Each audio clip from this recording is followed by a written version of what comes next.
morning. I'm Greg Wells, Brand Manager for the Trust Choice products. Thanks for joining us this morning. This is the first of 3 webinars that we are going to put together on how to properly use social media for your business. Today we have Katie Tomasulo with C Squared Marketing.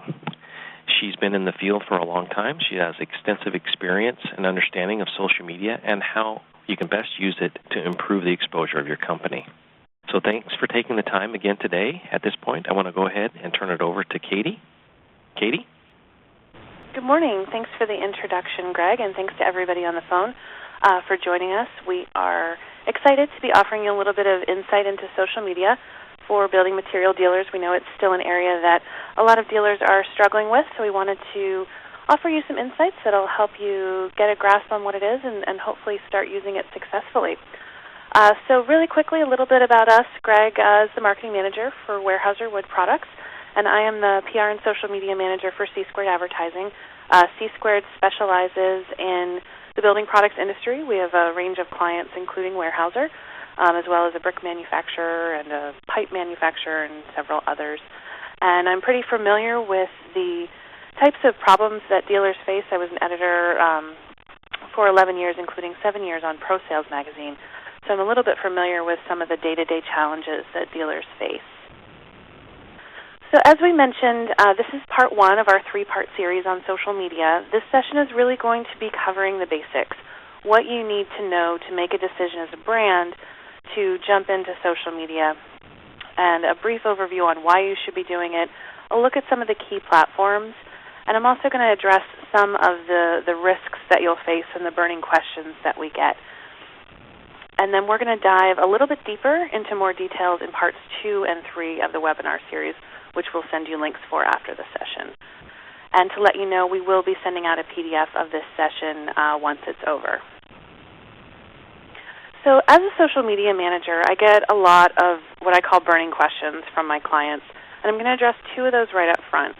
And the second biggest question that I get is basically, just what the heck is it?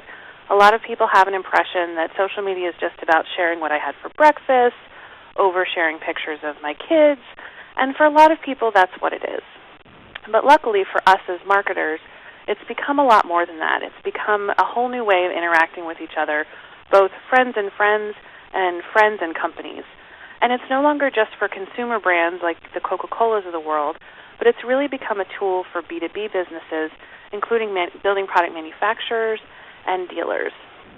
So just what social media is a little bit difficult to define, and if you Googled it, you'd find literally hundreds of definitions.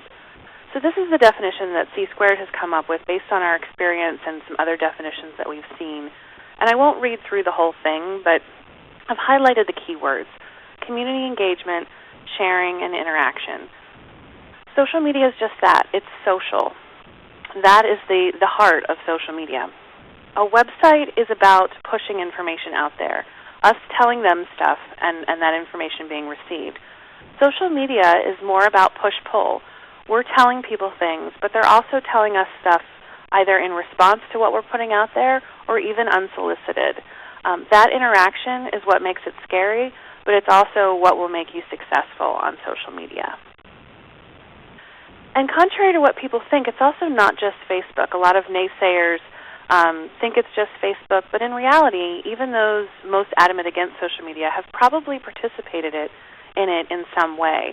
Everything from obviously having a profile on Twitter or LinkedIn, but even writing a review on Amazon or TripAdvisor, or even commenting on an online forum or on a blog or even on an article. These are all forms of social media because they revolve around user interaction. So I mentioned that was the second biggest question I get. The biggest question I usually get is, why should brands in our industry be using social media? And why is it important for my business? And to be honest, that's a really fair question. A person off the street can jump into social media with little risk, but a business has a lot more to lose in terms of time, reputation, cost if they jump in and fail. But there really are a lot of compelling reasons to get involved. And the biggest among those is just audience. The number of people using social media is just undeniable. We're talking 1 billion Facebook users, 215 million active Twitter users. That doesn't even count the number of people who have Twitter handles but aren't active. 150 million active Instagram users. And it's not just consumers anymore. Your customers are using this platform. And, this doesn't mean that you're going to have 1 billion Facebook followers on your page, nor would you ever want to. But it really does mean that the audience is there. And I love this infographic because it's a little overwhelming, but it really shows just what we're dealing with. This is a glimpse at what happens in a minute on the major social media platforms. Just to call out a couple numbers, 3,600 photos shared on Instagram, 684,000 pieces of content on Facebook. It's absolutely mind-boggling how much activity is going on social media. And you want to grab a piece of it, basically. So one of the biggest reasons that I love social media as a marketer is because it's simply another great way to boost brand awareness. One of the things we like to emphasize is that it's not a replacement for the other stuff that you're doing, such as public relations or advertising, in-person educational events, co-op ads, things like that. But it is one more tool in your marketing arsenal. It's one more way to get eyeballs on your brand. And it's fairly low cost and easy. I put a caveat on that because it's not so simple that you can just jump in without a strategy. But once you get comfortable, it is pretty quick to get get a link up on your Facebook page, and doesn't require as much work as some things. It also gives you a little bit more control of your news messaging. When you send out a press release, you can't always gauge how an editor is going to interpret it. So it does give you a little bit more control about what you put out there. However, that comes with a caveat as well. You have control over what you put out there. You don't have control about how people are going to respond to it. But that instant feedback is also what makes it an attribute. You're going to know right away how your news is being received. It's one more way of hearing back from your customers. And so that increased interaction is another key reason why social media is important. The key to social media is interactivity. This is the element that scares a lot of brands, and understandably so, because you are putting yourself out there. But it's what makes social media social, and that's what makes it unique. Generating that instant feedback, helping your customers more quickly, and even building relationships. And this is just an example from Marvin Windows. If you ever want to see a Facebook page that has a lot of user interaction, go to Marvin's Facebook page. They get a lot of feedback, both positive and negative, but they're really good about responding to nearly each and every one of it. And I'm going to jump into a little bit more on response strategies a little bit later in the session. And we're getting to the point where customers expect it. I like to compare it to the late 90s when I first started in this industry. We were reaching the point where manufacturers had to have a website, and if they didn't, people wondered why. And I think we're getting to that point on social media. People expect to search for their favorite brands on Facebook and Twitter, and if you're not there, they're going to wonder why. And more importantly, you might be missing out on an opportunity. And this is particularly true for younger users. They don't know a world, and a work world, without social media. And keep in mind, I'm sure you've seen recent news reports about how Facebook is going to die by 2017 and teenagers are abandoning Facebook. And that's probably true. But they're jumping off of Facebook for other things like WhatsApp and some other brand spanking new social media programs that are hard to keep up with. So while Facebook might fade away, social media is here to stay in some form or another. And so we really need to start to embrace it. The good news is our industry is a bit lagging in technology. So while bigger consumer brands have to keep up with the latest and greatest social media platform, we get a chance to see how other brands are using it and then slowly get on board once our customers do. And that includes, that includes your customers. This is a report from a study from Pro Sales and Builder magazines, and it's 2 years old, so this number is actually a little bit higher at this point. But 50% of builders, remodelers, architects are using social media, and they're not just using it as consumers. They're using it to research products and research vendors. So your customers are out there, and if you're not on these platforms, you may be missing out on an opportunity to get in front of them.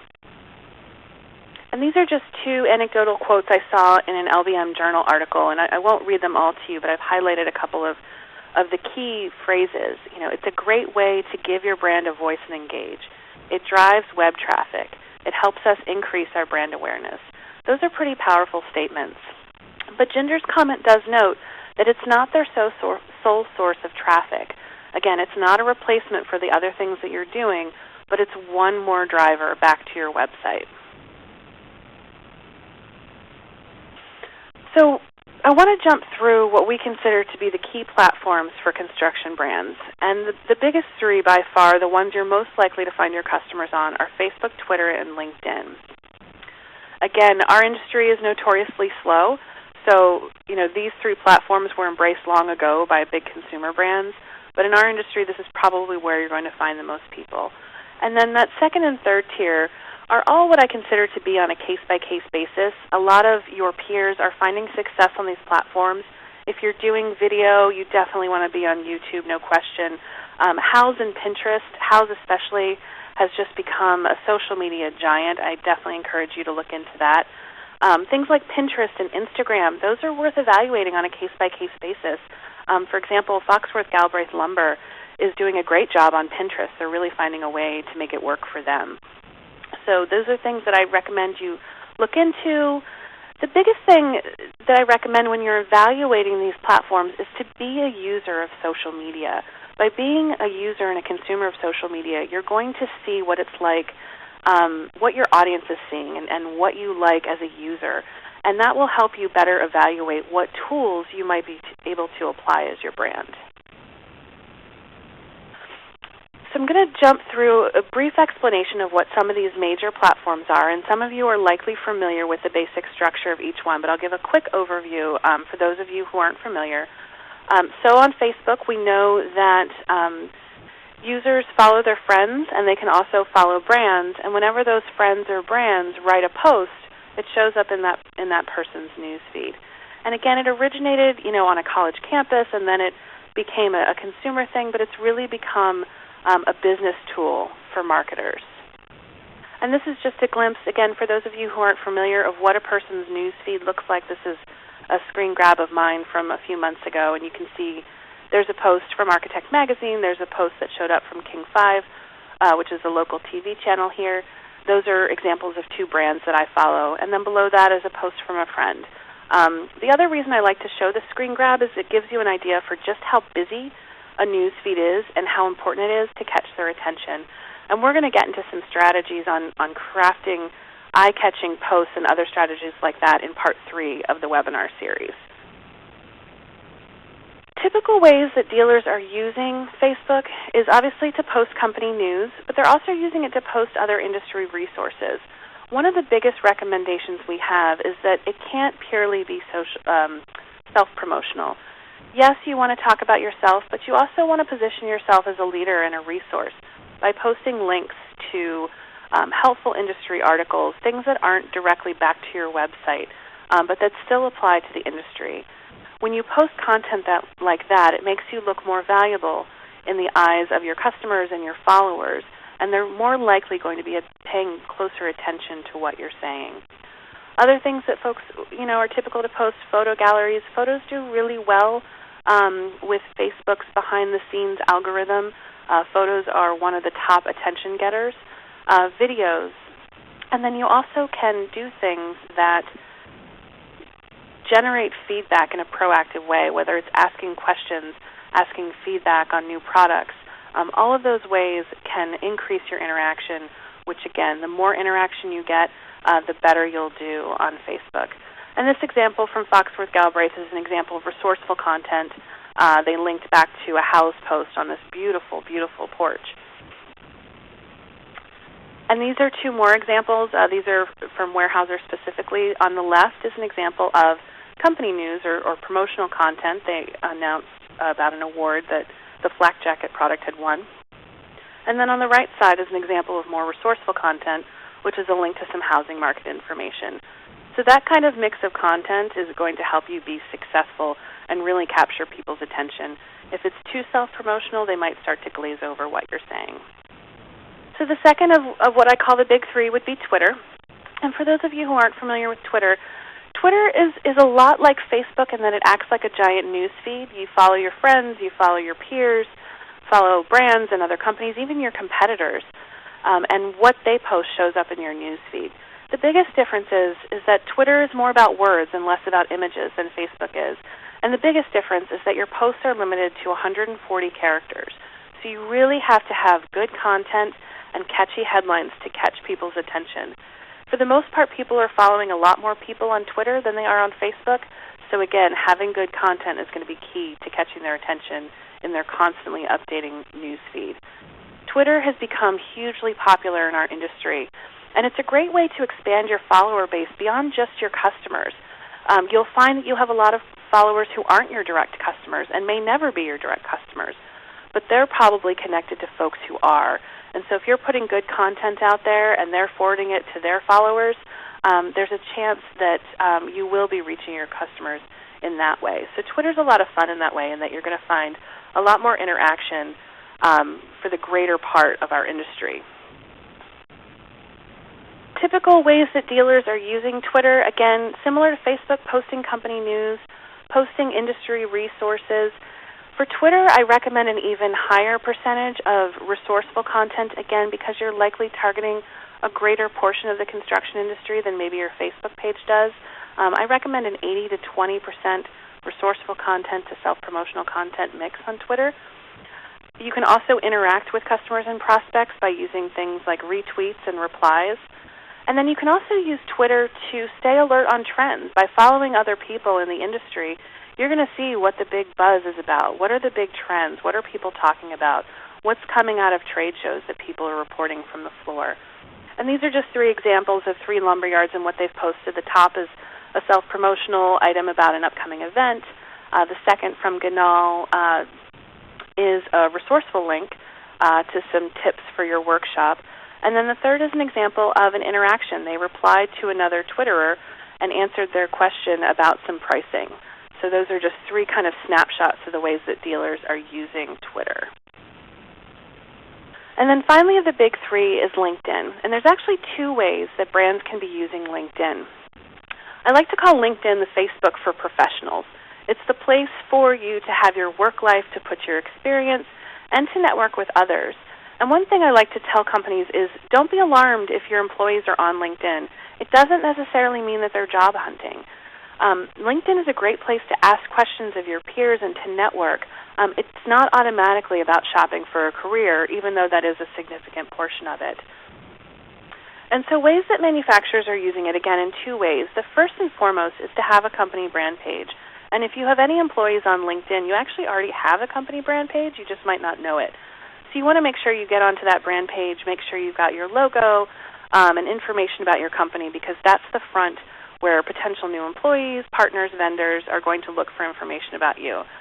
So if you haven't already updated your company page, make sure you've done that. It's also an opportunity to post status updates like you might on Facebook. And in this case, you actually can promote more of self-promotional content than you would on the others, because people tend to expect that you're going to talk about yourself more on LinkedIn. The other way to use LinkedIn is through the groups feature. For those of you who don't know, LinkedIn has thousands and thousands of groups covering every industry imaginable. In our industry, there are groups for Pro Sales Magazine, there's a group for structural components, there's a group for forest products, any number of groups that you can join where folks can ask questions, share helpful links. One of the ways that companies are using groups is to monitor for ways to chime in with helpful content. So if someone has a question, an installation question that you might be able to answer, you can chime in as a representative of your brand and either answer the question or perhaps send them a helpful link. And what this does is just helps elevate the brand in the eyes of the other users. So those were the big 3, the ones that I definitely recommend you make use of. But there are, again, other options to consider. And again, Pinterest is one of them. And I mentioned Foxworth Galbraith earlier, and I have them up here as an example. Pinterest is what I like to call a virtual pinboard. It's a way to visually bookmark the things you see online. And generally these are used a lot and mostly by women, although that's growing, pinning things like recipes, craft projects. But there's also a huge conglomerate of people who are using it to share and save home decor items, home improvement tips. So lumberyards and manufacturers are finding a place here to get themselves involved. And this is, again, a place where it's not purely self-promotional. You're going to be posting things, design ideas or inspiration that gets people to follow you, and then occasionally when you do post something that's self-promotional, you'll have those followers who will then see it. And again, this is an example from Foxworth Galbraith. They've done a great job of putting up a lot of helpful home improvement tips and things like that. And they've got a decent number of followers for a lumberyard on Pinterest. Instagram and Flickr are both photo sharing tools. Instagram is largely mobile, and Flickr is online, almost an online library of your photos. The reason I mention these is they're pretty low maintenance. They're pretty easy to do. They don't require as much day-to-day hand-holding as, say, a Facebook page does, and it's just one more way of getting your brand and your images in front of folks. A company blog is another item that we recommend. It's also one that scares companies because it does require a lot of work. You've got to come up with content, and you have to have somebody who's maintaining it and making sure it's updated. And Weyerhaeuser has realized this. It's really become, for Weyerhaeuser and other brands, a great way of getting more people to your site because it gives you original content to share on social media, to share with the regular media. So it's one more way to get people to come to your website for resourceful content, and then perhaps they start searching around at your products and services as well. And the other thing with blogs, again, like the other stuff, obviously you're going to be posting self-promotional stuff, upcoming sales, that type of thing. But again, you want to mix in that resourceful content. So if you have an expert on staff on, say, molding installation, perhaps you have an article on, 5 tips for putting up molding. Again, that resourceful stuff might get additional people to your site that you can then convert into customers. And this is an example from Par Lumber. They have a pretty active blog. The top post that I have a screen grab of is a self-promotional item about a contest they're holding. But if you were to scroll down, you would see they've got a couple of home improvement tips. In October, they had some Halloween decorating ideas targeting those consumers. So Par Lumber is a great example of that. And then consider other blogs. Like with LinkedIn groups where I mentioned you can chime in when folks have questions, monitor popular industry blogs and popular industry magazines that have comment features, looking for opportunities to weigh in when folks have questions. And again, just positioning yourself as a helpful resource. Perhaps you can link back to, an answer to someone's question on your website or elsewhere. Again, just positioning yourself as being helpful. You can't monitor every article and blog that's out there. Of course, there's so much. But you can create a top-tier list of things that deserve monitoring and work out a rhythm that works for you for keeping an eye on them for opportunities. So I could dedicate an entire day to getting set up on social media, and we're going to cover a lot more detail in Part 2, but I do want to give you just a quick overview of what it takes to jump in. And it really starts, before Step 1, at Step 0. The biggest thing that you need to do before jumping into social media is understanding that you need to have a strategy. This isn't something that you can just relegate to the 20-year-old intern because they're young and hip. It needs to have a strategy behind it. It needs to have a voice. And so you want to sit down as a team and decide what the objective and goal is of social media. What do we want to get out of it? Is our goal to get more web hits? Is it to increase, relationships with our customers? Those types of goals are going to help determine how you post and what things you post down the road. And it's also going to guide how you measure your success. You also want to develop a strategy for who in the company is going to be in charge of posting, whether it's 1 or 2 people, and how we're going to handle things like responses to feedback and items like that.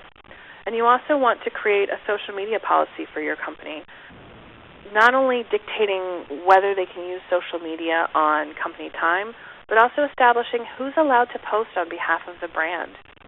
And I'm going to dive a little bit more into that in a second. So once you've established a strategy and a plan of action, then you can start establishing your presence on social media. And on Facebook, the great thing is you can build out your page behind the scenes before it goes public and anybody sees it. So you really can build it out with some photo galleries, perhaps some timeline milestones, when you were founded, when yards were founded, and you can start to like related brands. The other thing that you can do on Facebook that I'll jump into a little bit more in Part 2 is you can serve Facebook as your brand. So you can like industry industry players such as Weyerhaeuser or Pro Sales Magazine and interact as the brand, whether you're commenting on things or sharing advice. And again, that puts your brand in front of people so that maybe they'll then come to your Facebook page. So you can begin to like those brands. And then you can click publish and be ready to go on Facebook. With Twitter, it's pretty simple. You're going to create your profile and a background image and start following users, and then you're live and you're into it and you can start posting. LinkedIn, again, make sure you build out that company page at the bare minimum of anything else you get out of the social media webinar. Definitely get onto that company brand page and make sure it's updated. And start monitoring those industry groups. Join those groups and start monitoring for opportunities, and also monitoring just for trends and things. Step 2 is to start building your fan base, and that starts with a consistent posting schedule, finding that great content and getting it up there and sharing it with the world. Start interacting with other users on Facebook, again, surfing as your brand, responding to folks who are posting to your page. On Twitter, be sure to be retweeting and replying. Be sure to spread the word. Get those icons up on your website, perhaps add something to your signature line. And if you've got a customer newsletter or a monthly email blast, let them know in there. Have them, ask them to come and like your page. And then you want to start measuring from the very beginning. And I'm going to delve into some detail in part 3 about just how to measure, but you want to start measuring from the very beginning. That's going to help you start figuring out what's working and what's not working. And just note that it's going to take time. You're not going to skyrocket to 5,000 followers in the first week or even the first month or even year, most likely. So just keep in mind that you're looking for quality over quantity. I would much rather have 1,000 users who care about what I'm saying than 10,000 followers who aren't paying attention. So just keep that in mind and keep your expectations a little realistic, at least at first. And then after that, you're just going to keep expanding your interaction opportunities. And that can include things like Facebook ads or Twitter ads that can allow you to expand your follower count with targeting, so that you're making sure you're expanding your follower count with industry players. Perhaps you have a contest or promotion, encourage users to post their photos. On LinkedIn, perhaps you have a job to fill and you want to do a paid job posting. All of those things can help increase your followers. And above and beyond, it really always comes down to good content. Continue posting good content, and that's naturally going to help your organic growth. And we're going to get into a lot more detail on all of these items in parts 2 and 3.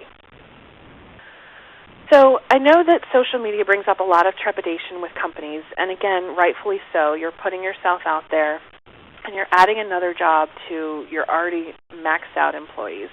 So it's good to go cautious, good to be cautious and go a little bit slowly. So I'm going to address a couple of the biggest questions that I get. First and foremost is, won't people use the company Facebook page to bash us? And the short answer is yes, they might. They might go to your store, have a bad experience, jump on Facebook, and unleash, their angst. But the thing to remember is that if they're going to bash you, they're going to be bashing you wherever they can find it. So that could be on Yelp or in an article that someone wrote about you that has a comment section. At least on Facebook, you have the opportunity to see it right away and to respond to it. So as part of your strategy building before you go live, talk about how you're going to respond to things. A lot of feedback will require a case-by-case response, but it's good just to talk out what are some of the scenarios we might face and how might we be responding to them. Respond to all feedback quickly. I recommend within a business day or 2 at the most, even if you just have to get back to them. But then at the same time, don't rush. Think about how you're responding. Toss it to the team, particularly if it's a negative comment. Toss it to the team. Make sure it's understandable. Make sure it's not defensive. Take your time to craft that post that's consistent with your voice. And specifically looking at the types of feedback, the biggest and scariest, of course, is complaints. And everyone's knee-jerk reaction is just to get it off the page if somebody complains, delete it. I highly recommend that you don't do that. It can really backfire, and I've seen it happen. Somebody deletes a negative post, that person comes back an hour later and says, oh, I see you deleted my post, you can't handle the truth. It's best to just address each one on a case-by-case basis as much as you can. Definitely acknowledge their comment. Try to take the conversation offline if you can, and if necessary, offer them a direct person to contact to get their situation resolved. Don't just send them to an 800 number where they're going to get caught in a voicemail or something like that. Give them someone direct to talk to, or ask them to message you with their contact information. And again, you're trying to get that conversation offline if you can. You're also going to get some praise, so be sure to acknowledge it. Like their comment and thank them, and perhaps follow up with them, see if they're willing to do a testimonial. And then you're also likely to get questions. Answer it as best you can. Take it offline. If it's too complicated or too specific to answer in a public forum, provide links back to your website if those are available. So with the question one, that's another case where you might have to get back to them. If it's a detailed question and you've got a marketing person handling your social media page, have them respond and say, we're going to get an answer for you and we'll get right back to you.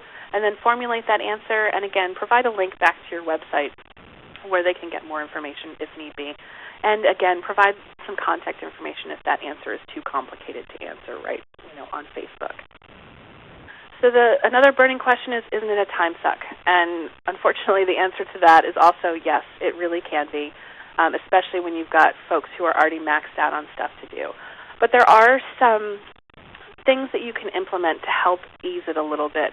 One of the things we recommend is to make sure you have one or two people who are handling the social media, whether it's internal or external, because what that allows them to do is not only be consistent in their voice and ensure you're not overlapping, but it also allows them to make it part of their job and incorporate it into their routine in a way that makes it easier and to help them be disciplined.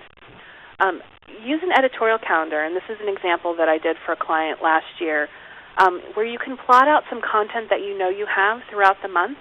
It helps ease the planning a little bit. It helps ease that stress of, oh my gosh, what am I going to post today?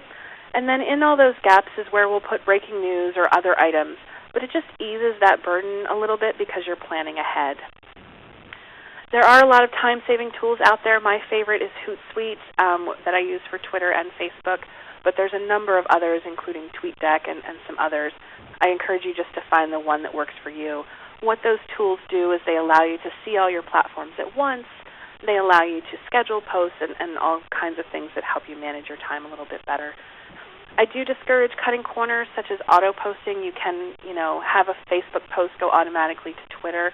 But what that prevents you from doing is really taking advantage of what each platform offers. With Twitter, you're limited in characters, and therefore, if you post something on Facebook and it goes to Twitter, it's going to cut off half of what you wrote. So I encourage you not to use those auto tools, even though it might be tempting. And this is just a screen grab from that tool I mentioned, Hootsuite. And as you can see, it allows me to manage all the brands that I'm managing and see everything that's going on with those Twitter feeds. And finally, another question is, won't my employees start posting to our company wall? And again, this is a yes answer. So it's really important that you set up parameters ahead of time. Your employees are likely passionate about your company. If they love their job and they love the company, they're going to rush to defend it if somebody bashes it on Facebook. But you really want to discourage them from jumping in defense of the brand. So again, implement that social media policy. And one of the biggest elements of that is letting people know who's in charge of speaking on behalf of the brand on social media. It has to be the social media manager or one of the marketing team's job to be the one to respond to negative comments on Facebook, because you have taken the time to craft a voice and to figure out the best way to put together that response in a way that doesn't come off as offensive or defensive. So let employees know if they see something that they feel needs response, let them know who to come to alert them so that the marketing team can take care of it. You obviously want to work with HR to establish rules on how they can use social media during work hours and on work equipment, and again, that's something you'll want to work out with HR. You also want to let them know what's prohibited from sharing on social media, whether they're representing the brand or just representing themselves. And then encourage them to be your eyes and ears. The biggest thing with social media is content. You need a steady stream of content to be active on social media, and one of the best ways to get that is through your folks in the field. They're out there seeing customers' projects. They're seeing what customers are doing wrong, such as not minding the gap and not nailing properly. Those are all items that you can turn into social media content. So make them feel involved and let them know how they can be telling you that kind of stuff. And that's going to make them really buy into what you're doing and really see the results of what you're doing. For example, if you post a picture of a customer's project and that customer's tagged, that customer's going to have a great feeling about the company and a great feeling about the sales rep that helped make that happen. So encourage them to be involved in that way. So we're going to jump into social media best practices in much bigger detail in part 2, but I just wanted to run through really quickly what we consider to be the 5 core best practices. And we've touched on all of these over the course of this session. One, and most important, is to be strategic. Again, go in with a plan. It's a plan that can be modified as you go along, but run through it as you right before you start. Again, be a resource. It can't just be about self-promotion. Be interactive. Encourage that two-way communication. Embrace the social of social media. Recommend being very timely. Respond quickly, again, within 1 or 2 business days. And then be consistent, both in your voice and in your timing. This doesn't mean that you have to post at 8 o'clock in the morning every day, but it does mean that once you jump in, you need to be committed. You can't post and then disappear for weeks on end. And again, we're going to delve into core best practices in part 2.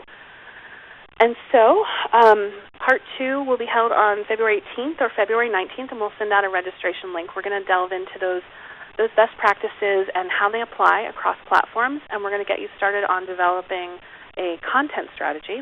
And then part 3 on March 18th and March 19th, we're going to go even further and start looking at some advanced strategies for content, measurement, time management, and advertising. And again, we will send everybody on the webinar links to those, and we encourage you to attend. And so I just want to thank you all on behalf of Greg Wells and myself for attending the webinar today. Hope you found it beneficial. If you do have any questions, please feel free to contact me via email or any of my social media, and I'd be happy to answer your questions. And we hope to see you on part 2 of the webinar.